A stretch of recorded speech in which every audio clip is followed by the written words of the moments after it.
יברכך אדוני וישמרך.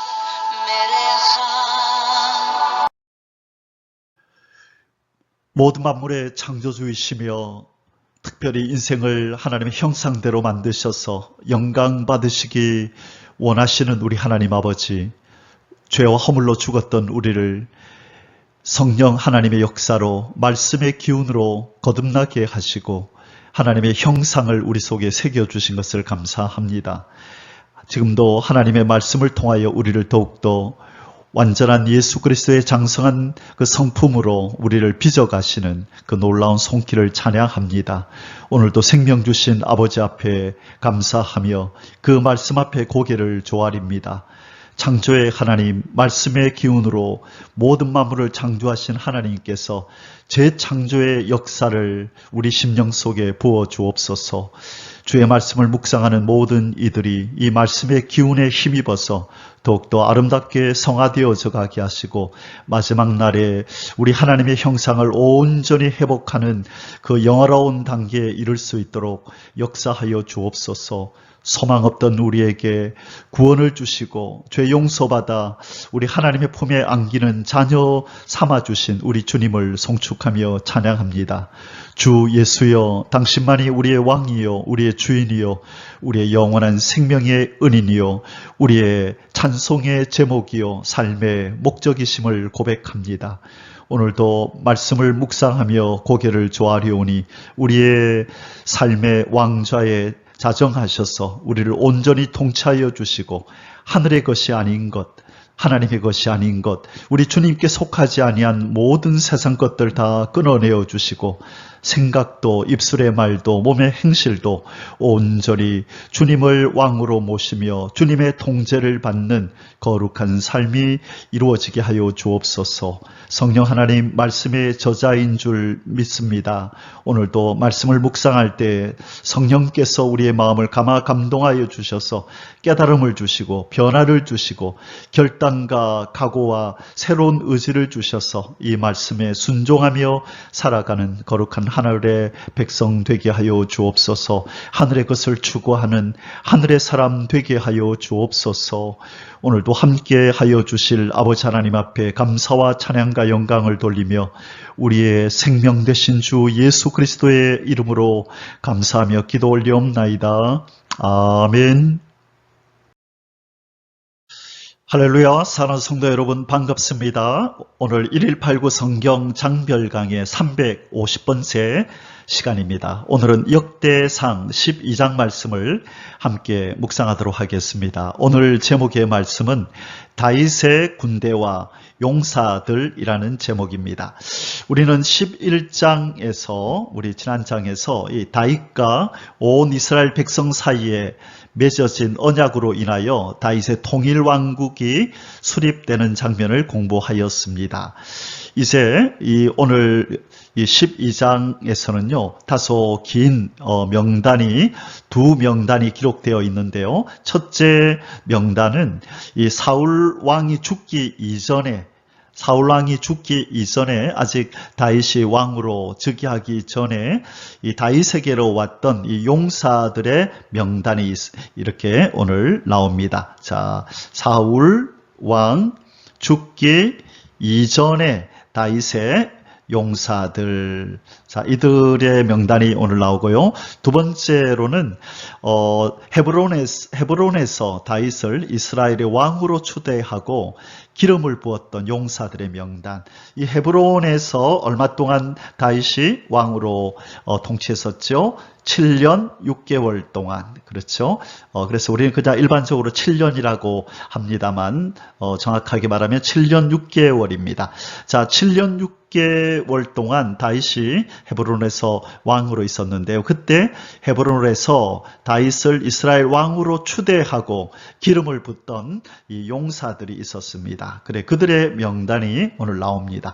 자, 사울이 죽기 이전에 다윗에게 왔던 용사들, 그리고 다윗을 헤브론에서 이제 사울 왕이 죽고 나서 다윗을 헤브론에서 왕으로 추대했던 용사들의 명단, 이 두 명단을 하나님께서 이렇게 역대기 저자를 통하여 기록해 주셨는데, 자, 아무리 하나님의 사람 다윗이 위기에 처하여도 그때마다 하나님은 도우시는 손길로 사람을 보내시고 환경을 주장하셔서 하나님을 찾고 하나님 앞에 은총 입은 하늘의 사람은 반드시 도우신다는 것을 보여줍니다. 하나님께서 우리에게도 우리는 깨닫지 못하지만 우리 주변에 많은 우리를 돕는 사람들을 이렇게 준비해 두시고 시시때때로 그때그때 필요할 때마다 우리에게 보내셔서 우리에게 도움을 주시는 줄을 믿습니다. 오늘 우리 그 내용을 묵상하며 우리를 도우시는 하나님, 그 하나님을 우리가 깊이 묵상하며 감사하고 찬양하는 시간을 가지도록 하겠습니다. 예, 우리 역대상 조감도 잠시 보겠습니다. 우리 10장에서는 이스라엘 초대 왕, 이 사울과 사울의 아들들, 그리고 이 이스라엘 군대가 이 블레셋에 의해서 그렇게 최후를 맞이하는 장면을 공부했었고요. 우리 이제 11장에서는 다윗의 통일왕국, 이스라엘 왕으로 즉위하는 다윗이 이스라엘 왕으로 즉위하는 장면과 그의 용사들을 살펴보았습니다. 이제 오늘 12장으로 이제 다윗에 관계된 이 명단들, 족보 그 용사들의 이름들이 이렇게 끝이 나고, 이제 내일부터는 다윗의 예루살렘 언약궤 안치, 언약궤에 관계된 사건이 13장에서부터 17장까지 이어지는데, 우리 오늘 이제 12장 내용을 끝나고 나면 이 긴 명단은 아마 당분간 나오지 않게 될 것입니다. 자, 오늘 우리 12장 다윗과 관계된 그 용사들, 부하들의 이름을 살펴보도록 하겠습니다.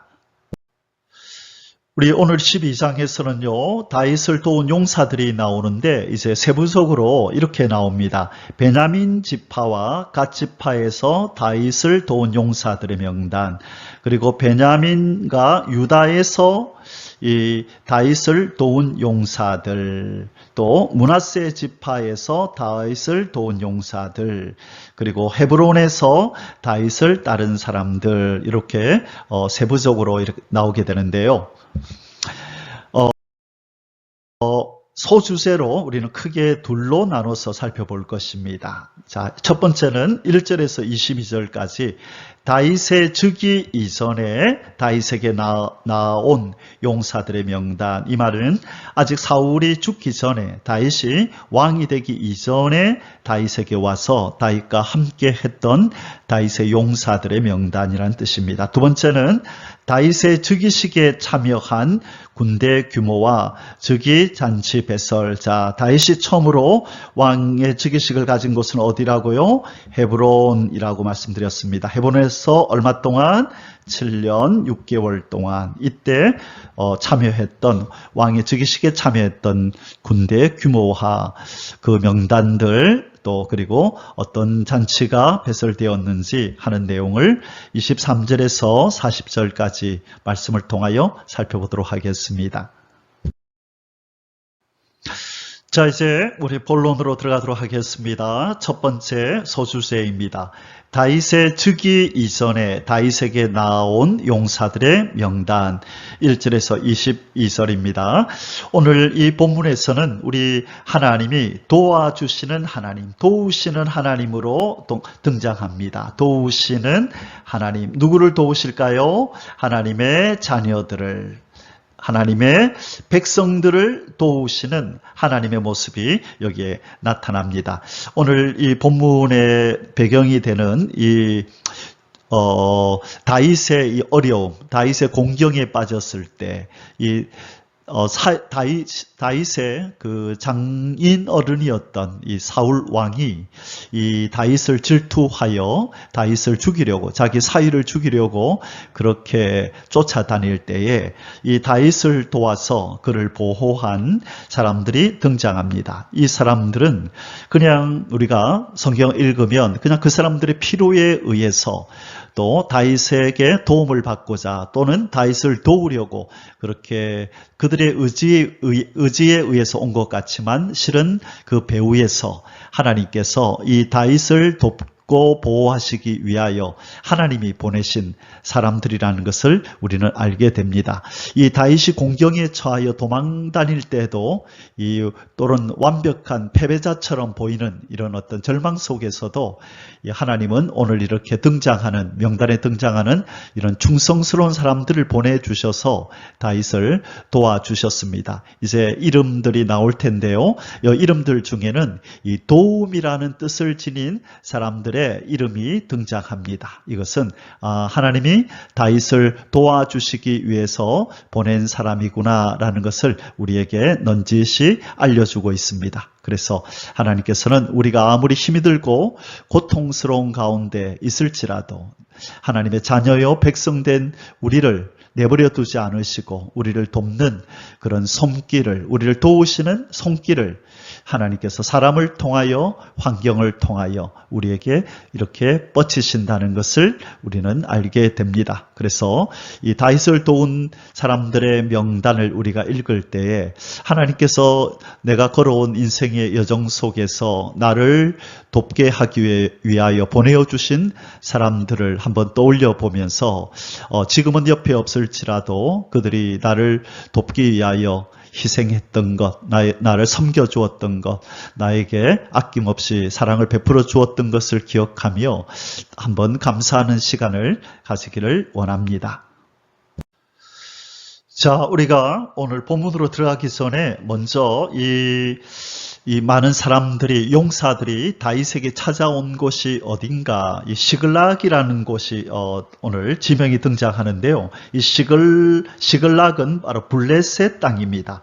이 다윗이 예루살렘을 부근해서 이 이스라엘 땅에 있다가 이 사울 왕의 위협이, 이 추격이 너무 집요해서 더 이상 여기 있다가는 목숨이 위태롭겠다, 그런 위협을 느끼고 이 블레셋 땅으로 망명을 갑니다. 그래서 이 블레셋의 왕이 허락해준 거처가 어디였냐면 바로 시글락이라는 곳이었습니다. 그래서 이곳으로 예루살렘에 이스라엘에 있던 사람들이 이 시글락을 찾아와서 다윗과 함께 하였다라고 말씀합니다. 자, 지금의 시글락의 모습은 이러합니다. 예, 이것이 지금 시글락의 모습입니다.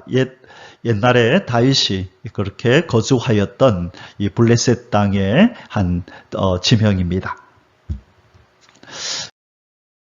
자, 그러면 이제 본문으로 들어가겠습니다. 1번, 다윗의 시글락 거주 시기에 합류한 베냐민 지파의 용사들, 1절에서 7절입니다.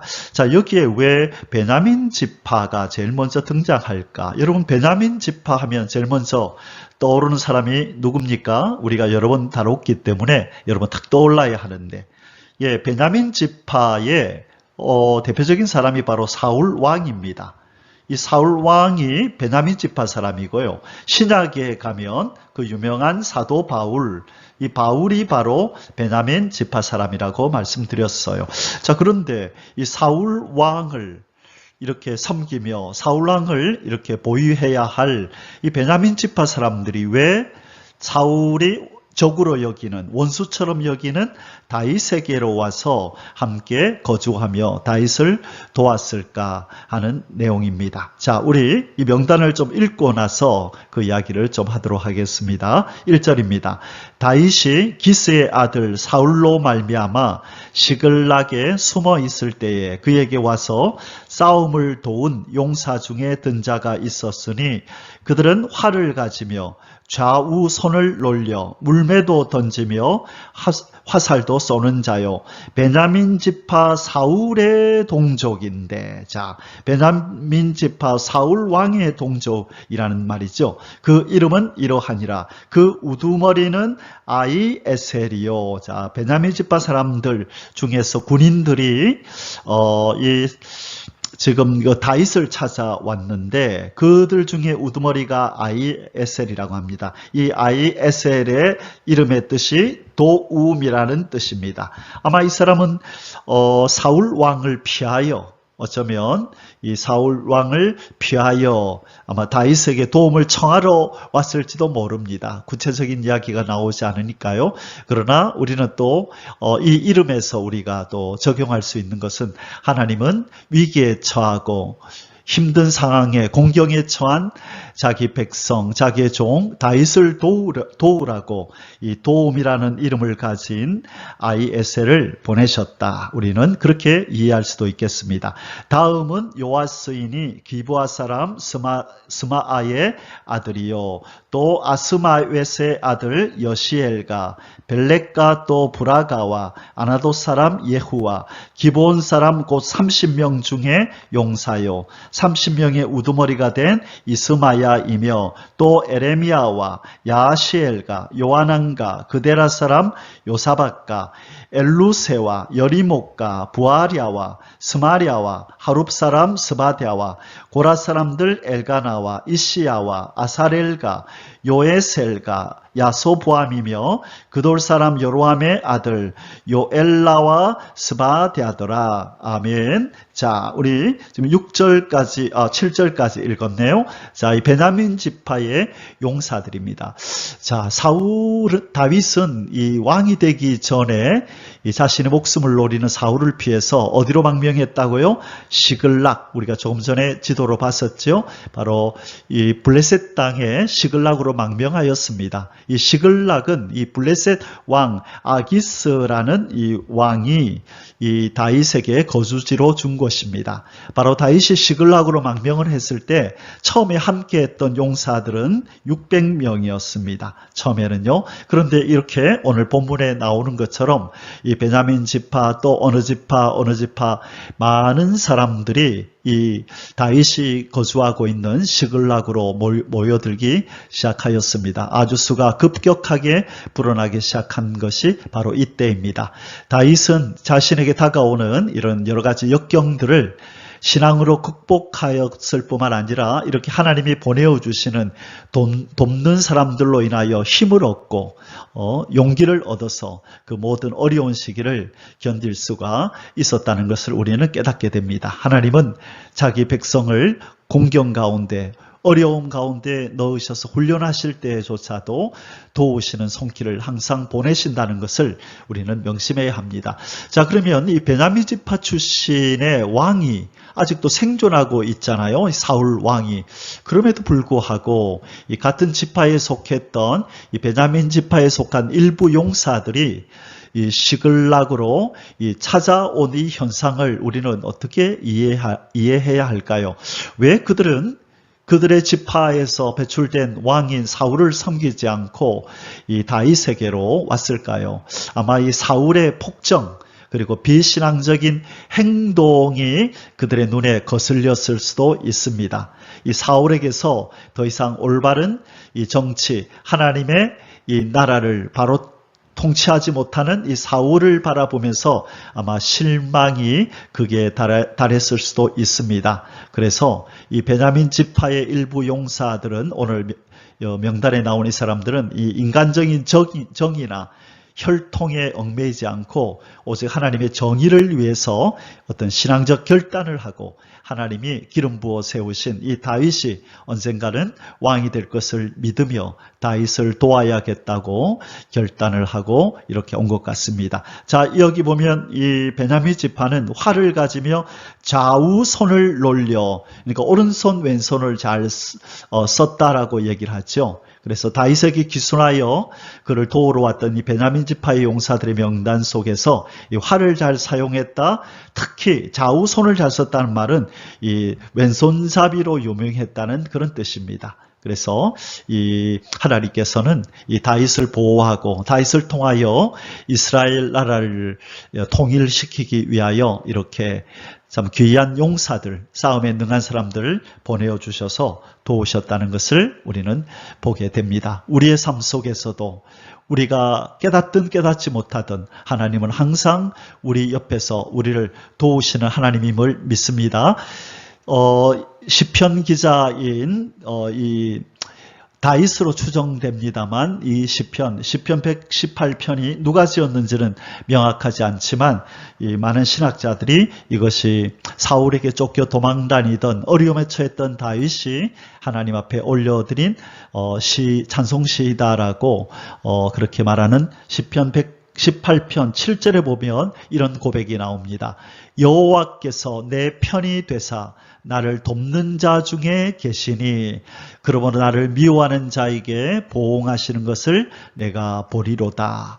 자, 이 시편 기자, 이 다윗으로 추정되는 이 시편 기자는 하나님께서 자기의 편이 되어서 자기를 돕는 자들 중에 계시다. 그렇게 고백합니다. 하나님이 자기를 도우시는데 자기를 돕는 사람들을 보내어 주시고 그들 가운데 함께 하시면서 자기를 돕고 자기의 대적에게 보응하신다라고 믿고 확신하고 있는 것입니다. 우리도 이 구절이 우리의 신앙 고백이 되고 기도의 제목이 되고 찬송 제목이 되어야 하겠습니다. 여호와께서 내 편이 되사 나를 돕는 자 중에 계시니 그러므로 나를 미워하는 자에게 보응하시는 것을 내가 보리로다. 아멘. 만일 하나님이 우리를 위하시면 누가 우리를 대적하겠습니까? 전지전능하신 우리 아버지 하나님 여호와께서 저와 여러분과 함께 하시니 우리의 삶은 안전하고 절대 보호를 받을 줄을 믿습니다. 아멘. 할렐루야. 2번 시글락 거주 이전 광야 거주 시기에 다윗에게 나온 용사들. 자, 지금부터 나오는 이 명단들은 앞에서 나왔던 이 명단들보다 그 앞서 이 다윗이 이 시글락이라고 하는 블레셋의 거주지로 망명하기 전에, 그러니까 유다 광야, 이 예루살렘의 지역 내에 있을 때에, 광야에서 이리저리 도망다니고 있을 때에 다윗에게 나온 용사들의 명단입니다. 자, 그들 중에 누가 있었느냐 하면 갓 사람 중에서 광야에 있는 요새에 이르러 다윗에게 돌아온 자가 있었으니 다 용사요 싸움에 익숙하여 방패와 창을 능히 쓰는 자라. 그의 얼굴은 사자 같고 빠르기는 산의 사슴 같으니 그 우두머리는 에셀이요 그 둘째는 오바댜요 셋째는 엘리압이요 넷째는 미스만나요 다섯째는 예레미야요 여섯째는 앗대요 일곱째는 엘리엘이요 여덟째는 요하나니요 아홉째는 엘사밧이요 열째는 에레미야요 열한째는 막반네라. 이 갓 자손이 군대 지휘관이 되어 그 작은 자는 백부장이요 그 큰 자는 천부장이더니. 자, 오늘 지금 갓 자손 중에서 갓이 어느 곳이죠? 자, 요단강이 있으면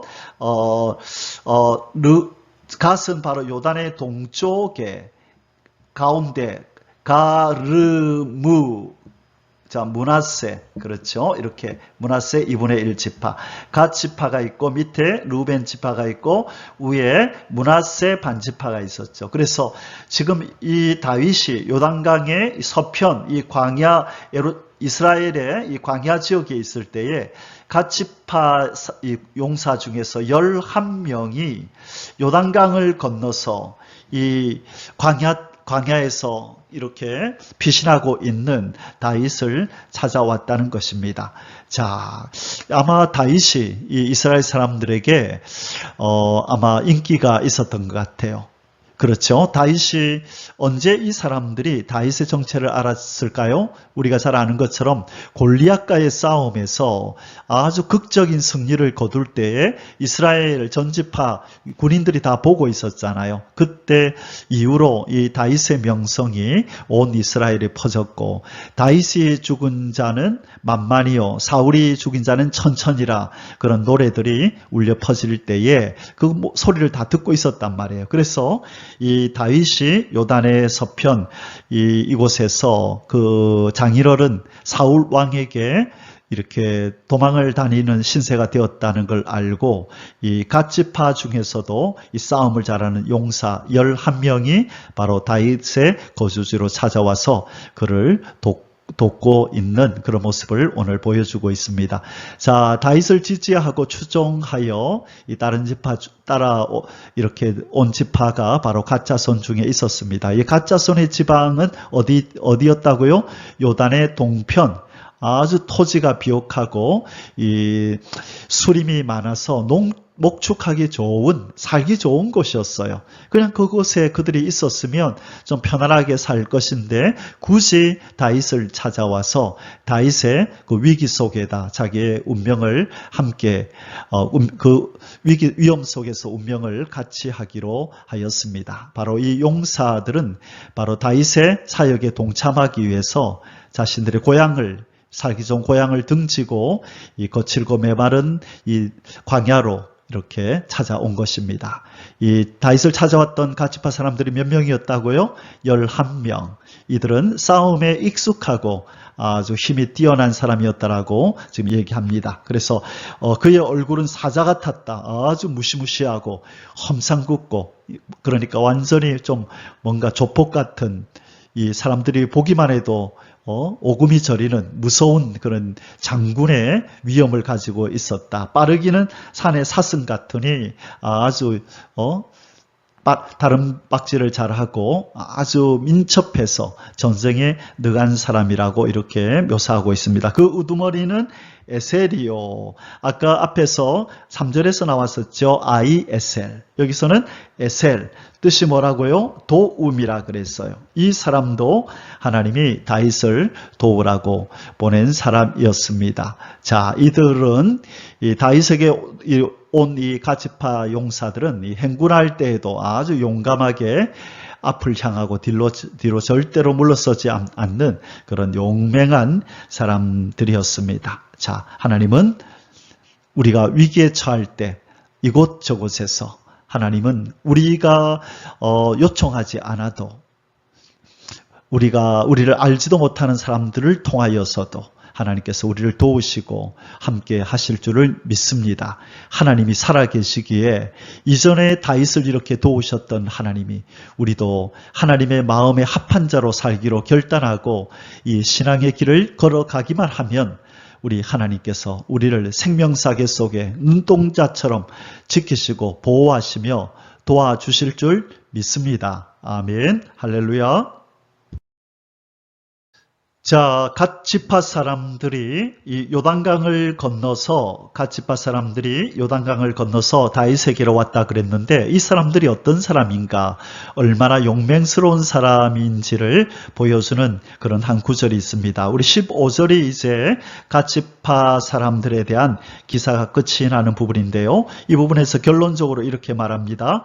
정월에 요단강물이 모든 언덕에 넘칠 때에 이 무리가 강물을 건너서 골짜기에 있는 모든 자에게 동서로 도망하게 하였더라. 자, 요단강 동편에 있던 이 갓지파 사람들이 다윗에게로 넘어온 이때가 언제냐면 바로 정월이라고 이야기를 합니다. 이 정월이라고 하는 것의 이 히브리어 원문에 보면 그 첫 달에라는 뜻입니다. 첫 달에.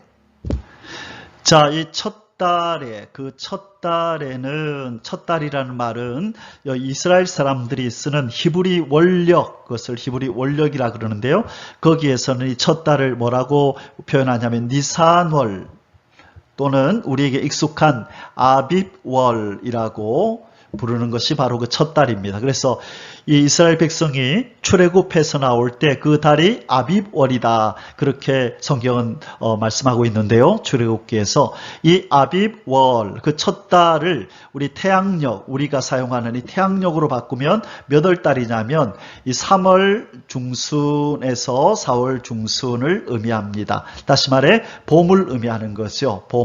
봄이라는 말은 또 무슨 뜻이냐면 이 요단강이 이렇게 흘러내릴 수 있는 것은 그 위에 갈릴리에 모인 물이 요단강으로 흘러서 사해로 내려가거든요. 그러면 이 갈릴리 이 호수 또는 갈릴리 바다의 이 물은 어디서 내려왔느냐, 그 근원이 어디냐 하면 그 위에 헐몬산이라고 하는 이 눈으로 덮여 있는 산이 있습니다. 이 산이 봄이 되면 눈이 녹아서 많은 수량이 갈릴리로 흘러 들어오고 거기에서 요단강을 따라 흘러내려서 사해로 내려가죠. 그러므로 봄, 바로 이 정월, 아빕월에는 이 요단강에 물이 아주 많아서 건너기가 힘이 든 것입니다. 그래서 이스라엘 백성이 이 요단강을 광야의 어떤 40년을 끝내고 가나안으로 들어갈 때도 그때에 바로 이 물이 많았던 그 시기였다. 그렇게 말씀하죠.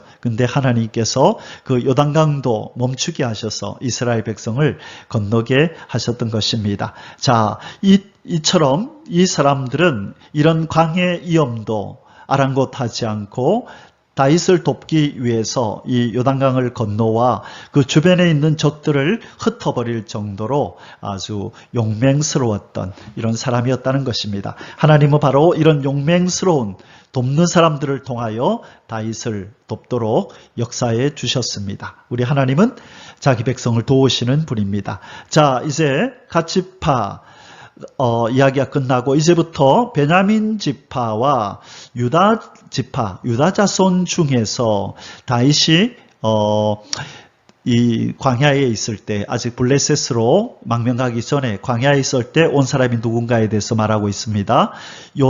요새에 이르러 다윗에게 나오매, 베냐민과 유다 자손 중에서 요새에 이르러 광야를 얘기합니다. 다윗에게 나오매, 다윗이 나가서 맞아 그들에게 말하여 이르되. 자, 다윗은 자꾸 사람들이 이렇게 오니까 누가 정말로 자기를 돕기 위하여 오는 사람이고, 혹은 이들 중에서 사울 왕이 보낸 첩자, 간첩이 있지는 않을까라고 의심을 아니할 수 없었던 것입니다. 그래서 이렇게 반응합니다.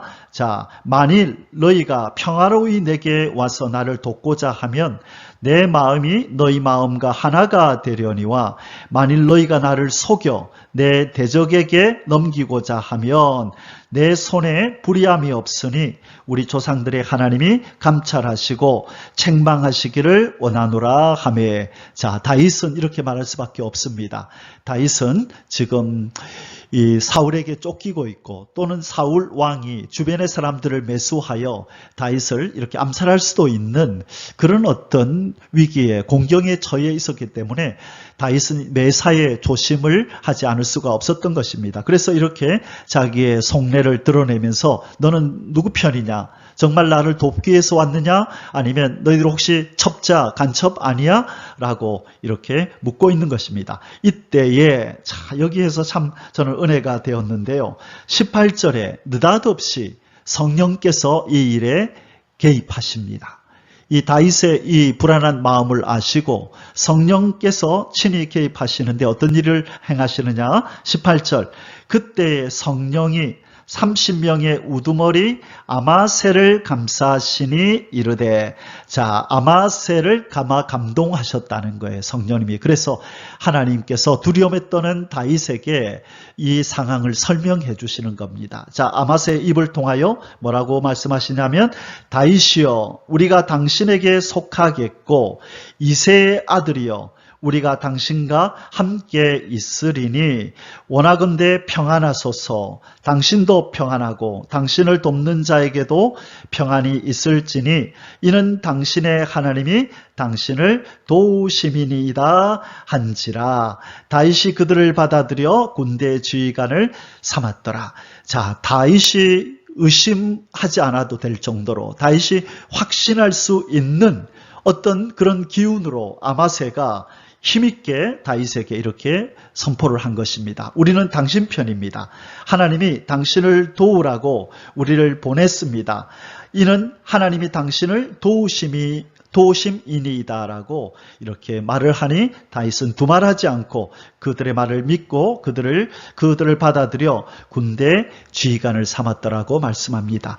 자, 염려하고 근심하고 매사에 조마조마한 다윗에게 하나님께서는 성령으로 역사하셔서 이 성령에 감화된 아마사의 입을 통하여 나는 너를 돕는 자다.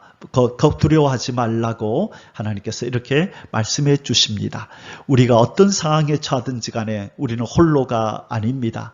때로는 몸이 아프고 때로는 삶의 역경 속에서 하나님이 나를 잊으신 것 같고 나를 돕는 사람들도 없는 것 같아서 낭만과 절망과 정말로 위기에서 어떻게 벗어날까 두려움과 염려가 엄습해 올 때에 우리는 기억해야 합니다. 하나님은 항상 우리의 도우심이십니다. 하나님 우리의 아버지시고 우리의 산성이시고 방패요 피난처가 되시는 줄 믿습니다. 이렇게 고백하고 선포하고 이 선포를 하늘에 올려드릴 때 하나님은 그 소리를 들으시고 내 귀에 들린 대로 내가 너에게 행하리라 말씀하십니다. 오늘 우리 하나님은 나의 도움이십니다. 나의 피난처십니다라고 그렇게 고백하며 하나님의 도움과 피난처 되심을 경험하는 저와 여러분이 되시기를 주님의 이름으로 축복합니다. 아멘. 3번 다윗이 블레셋 군대와 함께 사울을 치려할 때 그에게 나온 므낫세 지파의 용사들 19절에서 21절입니다. 자, 다시 이 이야기는 다윗이 시글락에 있을 때로 다시 돌아갑니다. 시글락에 있을 때, 그러니까 이 사건은 다윗이 블레셋으로 망명했을 때 이 아기스라는 왕이 시글락 땅을 주면서 이 지역에서 네가 거주해라 시글락 지역을 다윗에게 허락했던 그때에 문제가 일어났습니다. 무슨 문제가 일어났느냐? 이 아기스, 이 블레셋의 왕이 사울 왕을 공격하려고 이스라엘의 사울 왕과 전쟁을 하기 위해서 이스라엘을 공격하러 가고 있었는데 이때에 다윗이 이제 아기스를 도와서 이스라엘 사울 왕을 공격하지 않을 수가 없었습니다. 그래서 지금 아기스와 다윗이 이렇게 사울과 전쟁하기 위해서 올라가면서 이 다윗은 아주 큰 근심이 찾아왔습니다. 이 아기스의 전쟁에 자기가 참여하지 않을 수도 없는 상황. 지금 아기스의 은혜를 입어서 이 블레셋 땅 시글락에서 그가 편안하게 지내고 있는데 아기스 이 블레셋 왕이 이스라엘의 사울 왕과 전쟁을 하러 나가는데 자기는 안 가겠다고 할 수가 없는 상황이었죠. 그래서 이 도살장으로 끌려가는 양처럼 어쩔 수 없이 아기스를 따라 올라가는데 마침 하나님의 역사가 도우심이 또 나타납니다. 이 아기스, 이 블레셋 왕과 함께 전쟁을 치러 가던 이 블레셋의 방백들, 이 블레셋의 이 어떤 장군들이, 이 지휘자들이, 저 다윗은 사울의 사이가 아닙니까? 이 이스라엘 편이잖아요. 이 사람이 지금은 아기스 당신을 우리를 돕는 것처럼 하지만 언제 우리를 배반하고 우리를 공격할 줄 모르니 다윗은 이 전쟁에서 제외시켜 주십시오. 그렇지 않으면 우리도 전쟁에 안 가겠습니다. 그렇게 말을 합니다. 그러자 이 블레셋 왕 아기스가 할 수 없이 다윗아 나는 너를 믿지만 우리의 다른 방백들이 다른 이 장군들이 너를 믿지 못한다 하니 너는 이 전쟁에서 빠져야 하겠다. 그렇게 얘기를 합니다. 자, 이때 이 방백이라고 하는 것은 이 아기스의 부활하기보다는 이 블레셋 땅은 여러 어떤 지역으로 나눠져서 아마 5개인가 6개 우리 이전에 공부를 했었는데 그 내용이 어디 나오냐면 사무엘상 29장 1절에서 10절까지 사건이 지금 여기에 나오는 거거든요. 그래서 이 사건에서 이 아기스 왕과 함께 전쟁에 참여하던 이 지휘자들, 이 방백들이 다윗을 전쟁에서 제외시키자라고 말합니다. 그러자 아기스가 할 수 없다. 다윗이여 너는 돌아가라. 그때 아마 다윗은 쾌재를 불렀을 겁니다. 큰일 날 뻔했다.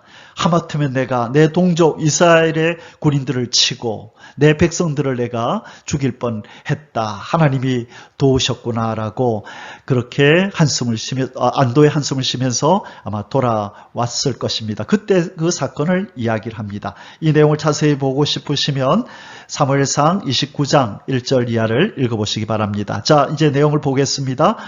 다윗이 전에 블레셋 사람들과 함께 가서 사울을 치려 할 때에 므낫세 지파에서 두어 사람이 다윗에게 돌아왔으나 다윗 등이 블레셋 사람들을 돕지 못하였음은 블레셋 사람들의 방백이 서로 의논하고 보내며 이르기를 그가 그의 왕 사울에게로 돌아가리니 우리 머리가 위태할까 하노라 함이라. 다윗이 시글락으로 갈 때에 블레셋 지파에서 그에게로 돌아온 자는 아드나와 요사박과 여디아엘과 미가엘과 요사박과 엘리후와 실르데인이 다 므낫세의 천부장이라. 이 무리가 다윗을 도와 도둑대를 쳤으니 그들은 다 큰 용사요 군대 지휘관이 됨이었더라. 자, 천부장들이 다윗에게 나왔네요. 이 므낫세 지파. 므낫세는 어디에 있었죠? 요단강의 이 요단강의 동쪽에 갓, 르벤, 므낫세 2분의 1 지파. 그 다음에 서쪽에도 므낫세 2분의 1 지파가 있었죠. 아마 이 므낫세 지파는 이 동쪽에 있었던 므낫세 지파인지 서쪽에 있었던 사람인지는 이야기는 오늘 본문에는 나오지 않습니다. 어쨌든 하나님께서는 이런 여러 지파에서 여러 상황 속에서 위기에 처한 다윗을 돕기 위해서 이렇게 하나님은 돕는 자로 보내셨음을 말씀하고 있습니다. 하나님은 우리의 도움이십니다. 아멘. 할렐루야. 4번 다윗의 군대가 점점 세력을 얻어 하나님의 군대와 같게 됨. 22절입니다. 그때 사람이 날마다 다윗에게로 돌아와서 돕고자 하며 큰 군대를 이루어 하나님의 군대와 같았더라. 아멘. 자, 지금 이제 하나님께서 다윗에게 계속 이 군인들을 보내어주는 장면을 말씀하고 있습니다. 이 많은 이 군인들이 다윗에게로 이렇게 모여들어서 큰 군대를 이루었다는 것은 어떤 군사적인 면만을 의미하는 것이 아니라 이것은 신앙적인 면을 지금 역대기 저자는 지금 말하고 있는 것입니다. 다시 말해 하나님께서 장차 이 다윗을 통하여 이 거룩한 전쟁, 하나님의 나라를 세우고 하나님의 대적들을 물리치는 이런 거룩한 전쟁을 위해서 하나님이 군대를 만들어 가시는 것을 지금 보여주고 있는 것입니다.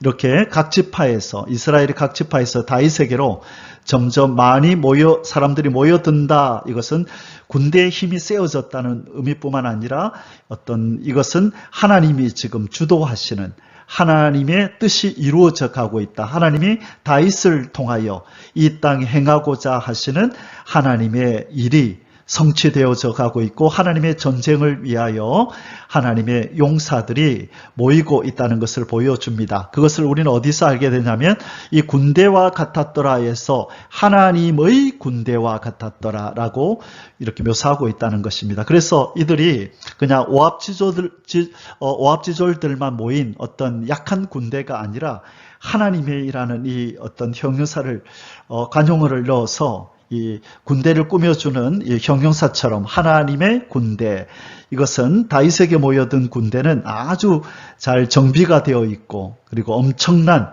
위용을 지닌 하나님이 친히 지휘하시며 하나님의 뜻을 이루는 그런 군대임을 지금 보여주고 있는 것입니다. 그래서 장차 지금 하나님이 힘을 실어주고 있는 다윗이 하나님의 뜻을 이루고 하나님의 마음에 합한 자로서 이스라엘 나라를 통일하고 이 하나님의 역사를 이 땅에 행할 것임을 이렇게 암묵적으로 보여주고 있는 내용입니다. 자, 이제 두 번째 소수세를 공부하겠습니다. 다윗의 즉위식에 참여한 군대 규모와 즉위잔치의 배설 23절에서 40절입니다. 여러분, 다윗이 어느 곳에서 이스라엘 왕으로 즉위했다고요?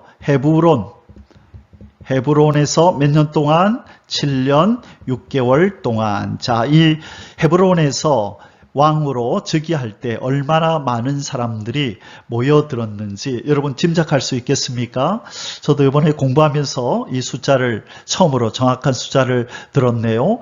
처음에 이 다윗이 시글락에 있을 때에 모여든 사람이 처음에 600명이었죠. 자, 그런데 이 시글락에서의 이제 생활이 끝나고 이스라엘 왕으로 즉위할 때 그와 함께 했던 사람이 얼마나 될까요? 바로 35만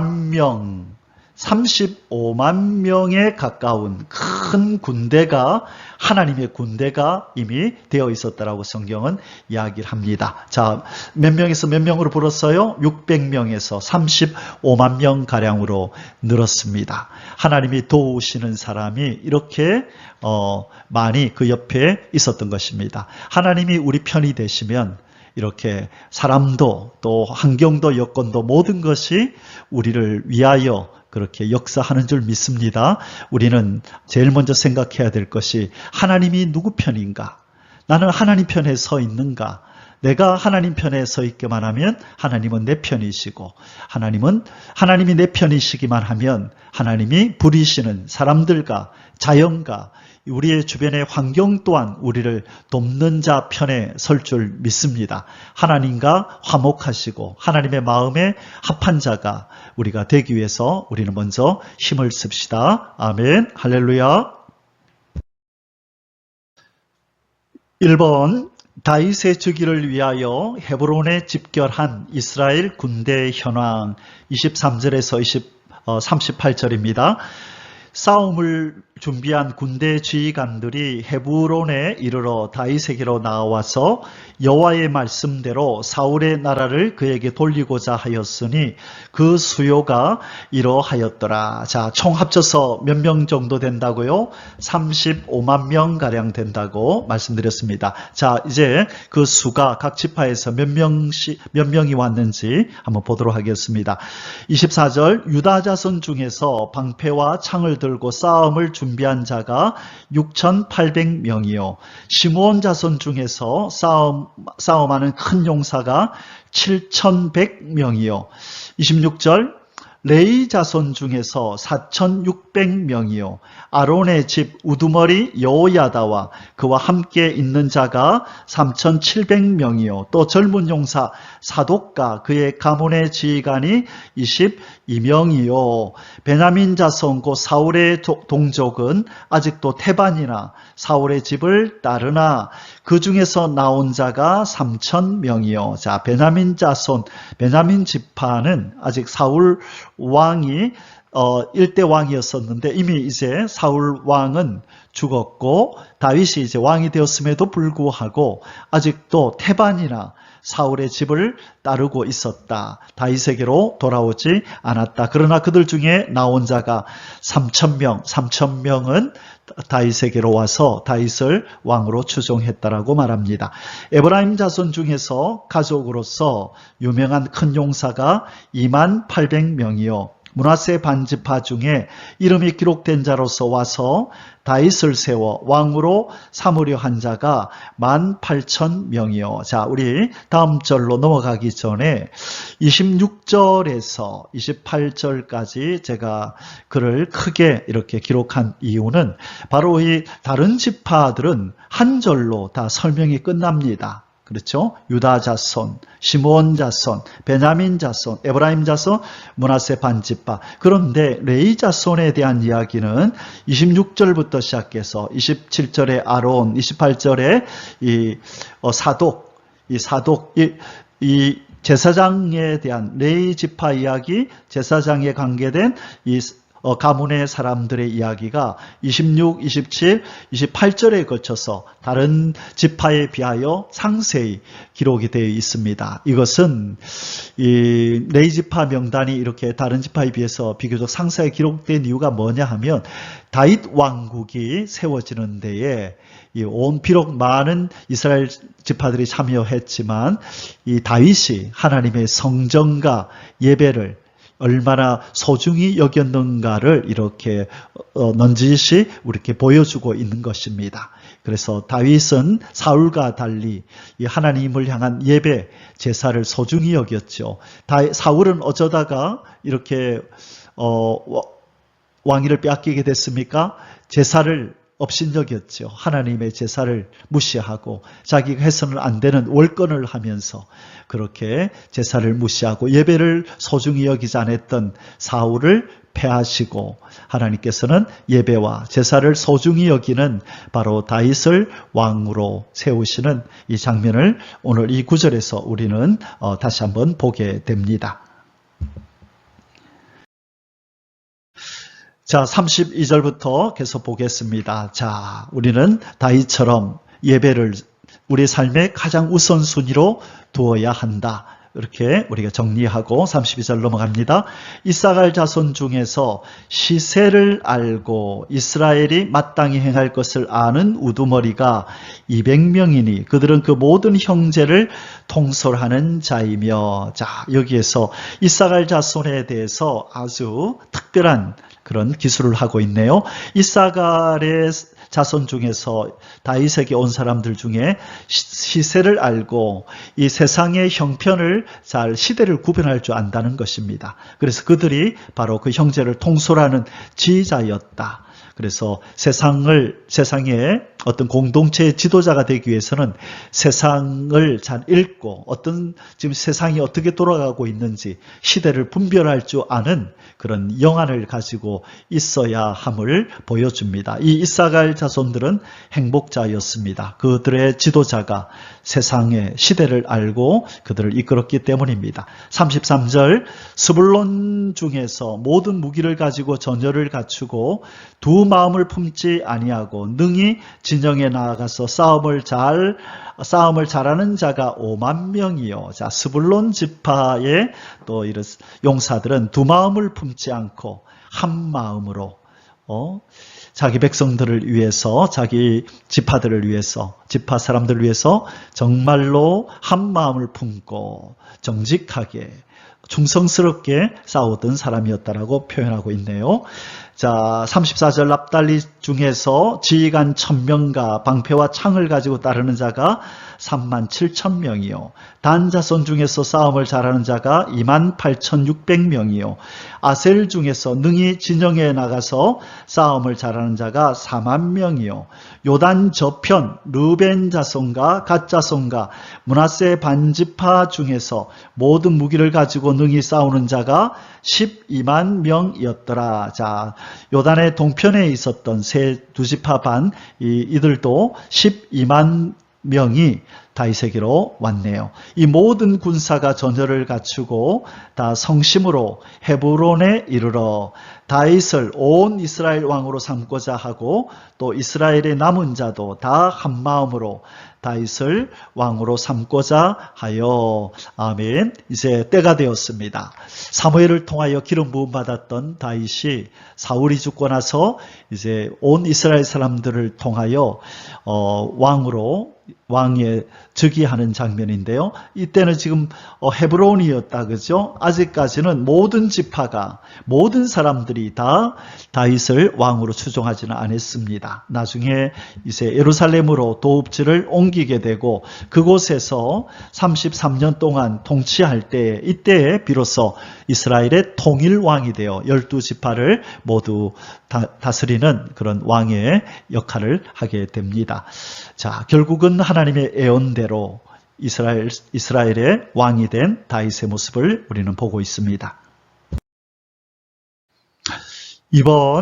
오늘 이제 우리 역대상 12장의 마지막 부분입니다. 다윗의 즉위잔치 배설과 각 지파로부터의 음식 공수 39절에서 40절. 무리가 거기가 어디죠? 헤브론에서 다윗과 함께 사흘을 지내며 먹고 마셨으니 이는 그들의 형제가 이미 식물을 준비하였습니다. 자, 잔치가 벌어질 줄 알고 이미 많은 사람들이 음식을 그곳에다가 공수해 놓았네요. 또 그들의 근처에 있는 자로부터, 헤브론 근처에 있는 자로부터 이 말이죠. 이사갈과 스불론과 납달리, 저 이스라엘의 저 위에 지역, 북쪽에 지중해 부근에 있던 저 위에 북쪽에 있었던 이 지파에서도 나귀와 낙타와 노새와 소에다 음식을 많이 실어왔으니 곧 밀가루 과자와 무화과 과자와 건포도와 포도주와 기름이요 소와 양도 많이 가져왔으니 이는 이스라엘 가운데 기쁨이 있음이었더라. 아멘. 자, 오늘 이 본문 마지막에 이렇게 끝나죠. 이는 이스라엘 가운데 기쁨이 있음이었더라. 언제 기쁨이 있었습니까? 하나님께서 기뻐하시는 자, 하나님의 마음에 합한 자를 그들이 왕으로 모시니 그들 가운데 기쁨이 있는 것입니다. 우리의 심령에 마땅히 왕으로 모셔야 될 자를 왕으로 모시면 그 심령에 평강이 임하는 것입니다.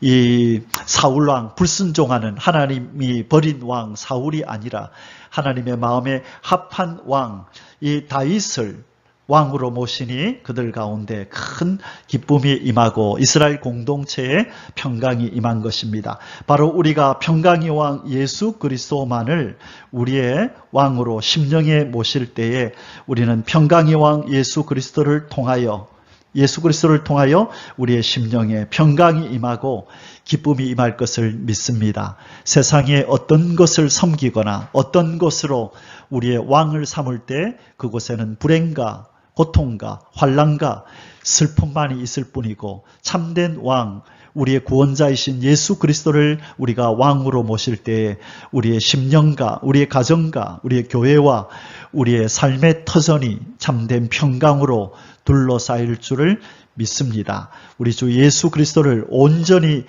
우리의 삶 속에 왕으로 모셔서 이 참 평강을 누리시는 저와 여러분이 되시기를 주님의 이름으로 축복합니다. 아멘. 사랑하는 성도 여러분, 오늘 역대상 12장 이제 결론을 내릴 시간입니다. 오늘 제목은 이렇게 정해봤습니다. 하나님은 자기 백성을 어떤 상황 속에서도 도우신다. 도우시는 하나님에 대해서 우리가 이 시간 결론을 내리며 묵상하기를 원합니다.